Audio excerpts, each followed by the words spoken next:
Now that we've built some basic formulas within our report, it's time to introduce Excel functions. And what a function is a predefined formula that performs a calculation that's already built into Excel. So instead of building the formulas ourselves, Excel provides us a massive library of different types of functions that can increase our efficiency and save us a bunch of time. Now there's three parts to a function. Every function must begin with the equal sign, and then it will have the function name. And beside the function name will be parentheses, and this is where the arguments will be placed. And depending on which function we're using at the time will depend on how many arguments that function needs to use to give us the correct answer. Some functions may only need one argument, some other functions may need 4 arguments, so it just all depends.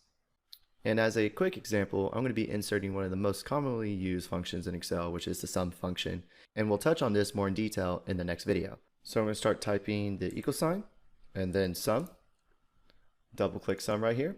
And the only reason why I'm showing this right now is to explain the function arguments window that we will be working in a lot throughout this course.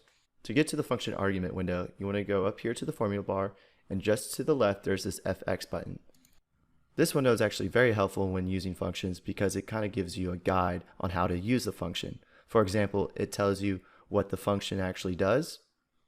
It explains each argument of the function, and there is a hyperlink to get help on the function, which will guide you to a Microsoft support page. So throughout this course, we will definitely be working in this window quite often.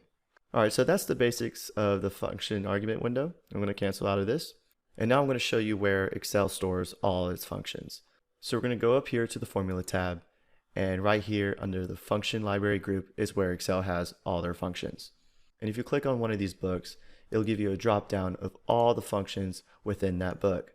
And Excel does a pretty good job at organizing everything. So if you're looking for a math and trig function, you would click the math and trig book and scroll down to find what you're looking for. So that's pretty much the intro to Excel functions. And throughout this course, we're going to be using a lot of different functions to increase our workflow and make us more efficient.